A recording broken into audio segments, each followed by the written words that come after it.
Γεια σας.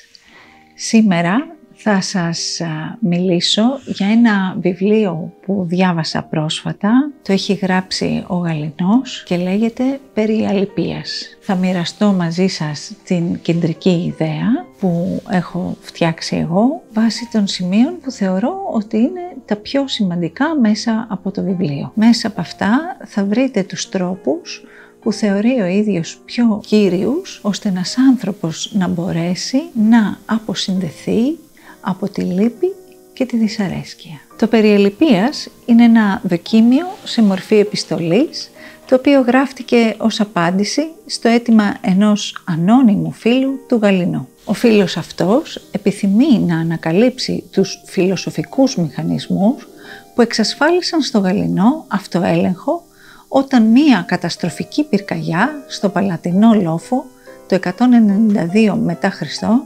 στάθηκε αιτία για να χάσει μεγάλο μέρος της βιβλιοθήκης του και των ιατρικών εργαλείων.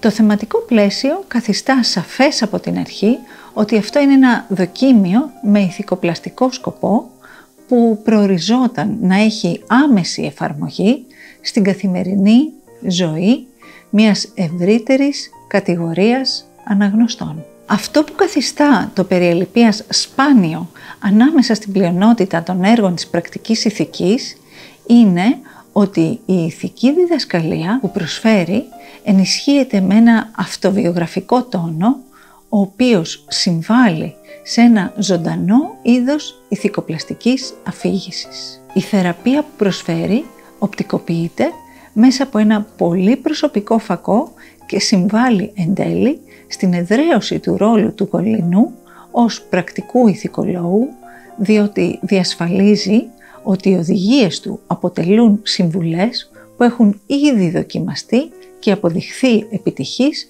στην ηθική εμπειρία του συγγραφέα. Αυτό που προτείνει ο Γαλλινός στο περιηθόν είναι πως ο κοινωνικός στόχος του ενάρετου ανθρώπου είναι αφότου μεταρρυθμίσει τη δική του ψυχή, να μεταρρυθμίσει και τις ψυχές όλων των ανθρώπων πάνω στους οποίους έχει επιρροή, έναν προς έναν, αρχίζοντας με τους πιο κοντινούς του. Αυτό θα το επιτύχει μέσω της παρενετικής διδασκαλίας και καθιστώντας τον εαυτό του παράδειγμα προς μίμηση. Ο Γαλλινός ανέφερε πως ο μόνος παράγοντας που καθορίζει την ευδαιμονία είναι η αρετή. Οτιδήποτε άλλο, συμπεριλαμβανομένου του πλούτου, της υγείας, της φήμης και της κοινωνικής προβολής, είναι ηθικώς αδιάφορο, παράγοντες που δεν μπορούν να επηρεάσουν την ατομική ευδαιμονία. Όταν αναφέρεται στον εαυτό του, λέει «Δεν είναι συνεπώς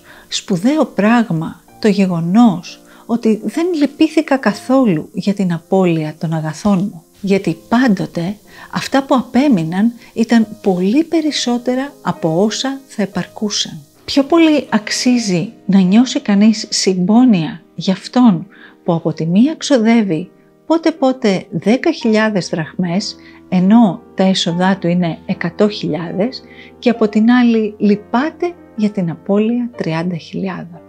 Γιατί το φυσιολογικό θα ήταν, έστω και αν έχανε τις υπόλοιπες 90.000, να μην λυπηθεί ούτε και τότε, αφού οι 10.000 θα επαρκούσαν για τη συντήρησή του. Αλλά και η απληστία των ανθρώπων αυτού του είδους μας έχει κάνει να θαυμάζουμε αυτούς που δεν κάνουν τίποτα άξιο θαυμασμού.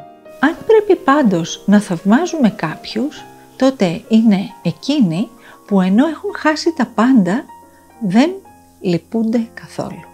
Ο σοφός άνθρωπος λοιπόν υπενθυμίζει διαρκώς τον εαυτό του αυτά που μπορεί να του συμβούν, αλλά και όποιος δεν είναι σοφός, που δεν ζει ωστόσο και σαν ζώο, αφυπνίζεται και αυτός κατά κάποιο τρόπο από όσα συμβαίνουν κάθε μέρα προς τη γνώση των ανθρώπινων πραγμάτων.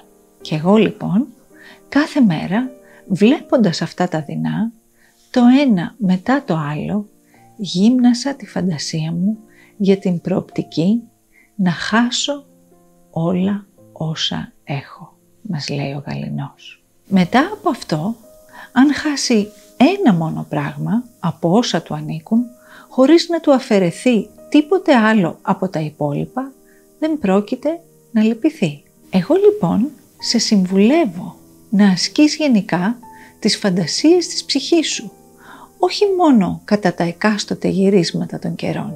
Αδιαφορώ για οποιαδήποτε απώλεια χρημάτων, μέχρι το σημείο που μου απομένει τόση περιουσία, ώστε ούτε να πεινάω, ούτε να κρυώνω. Και σε αυτά βέβαια προστίθεται και η δίψα, και για τους σωματικούς πόνους αδιαφορώ, μέχρι το σημείο που μου επιτρέπουν να συζητήσω με ένα φίλο ή όταν μου διαβάζει κάποιος ένα βιβλίο να καταλαβαίνω τι λέει. Γιατί αυτά μας στερούν οι δυνατοί πόνοι και θα ήμουν ευχαριστημένος αν μέσα σε αυτούς μπορούσα να δείξω καρτερικότητα. Ήταν αποτέλεσμα άσκησης ή φιλοσοφικών πεποιθήσεων ή τέλος ένα φυσικό χάρισμα. Ως προς τον ειδονισμό του αρίστιπου διακρίνονται οι δύο κοινές στη βιογραφική παράδοση τάσεις. Η εχθρική, σύμφωνα με την οποία η ειδονή είναι για τον αρίστιπο αυτοσκοπός, και η φιλική, σύμφωνα με την οποία η ειδονή συνδυάζεται με τον αυτοέλεγχο. Σύμφωνα με μία χρειάν του αρίστιπου,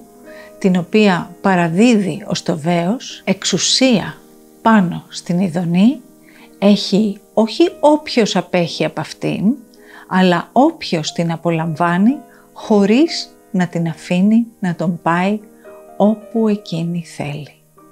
Όπως ακριβώς συμβαίνει με το πλοίο και με το άλογο. Εξουσία πάνω τους δεν έχει όποιος δεν τα χρησιμοποιεί, αλλά εκείνος που τα οδηγεί όπου θέλει. Για τον Γαληνό η μεγαλοψυχία είναι ακριβώς η αρετή που του επέτρεψε να έρθει πάνω από τη λύπη για την απώλεια. Ως προς αυτό ακολουθεί κατά πάσα πιθανότητα τον Πανέτιο, ο οποίος την ανοίγαγε σε μία από τις 4 βασικές αρετές, ανοίγοντας έτσι τον δρόμο για τον ουσιαστικό ρόλο που παίζει η μεγαλοψυχία στον επίκτητο. Η πνευματική άσκηση, σύμφωνα με την οποία αν ζήσει κανείς με τη φαντασία του, τα πιθανά μελλοντικά κακά είναι προετοιμασμένος να τα αντιμετωπίσει καλύτερα, εφόσον αυτά προκύψουν, γίνεται τελικά μία τυπικά στοική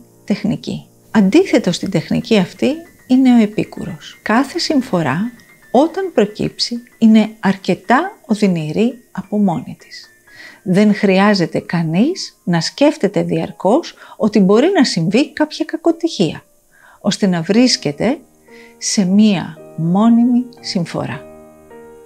Αυτό είναι ένα κείμενο που χρειάζεται μελέτη. Γι' αυτό και σας προτείνω να μην το ακούσετε μία φορά βιαστικά, αλλά να επικεντρωθείτε σε αυτό και να το ακούσετε ξανά και ξανά μέχρι να πάρετε τις σοφίες του Γαληνού, να τις κάνετε δικές σας και να τις βάλετε στην καθημερινότητά σας με σκοπό την αληπία της ψυχής σας. Στέλνω αγάπη και ευλογία σε όλους.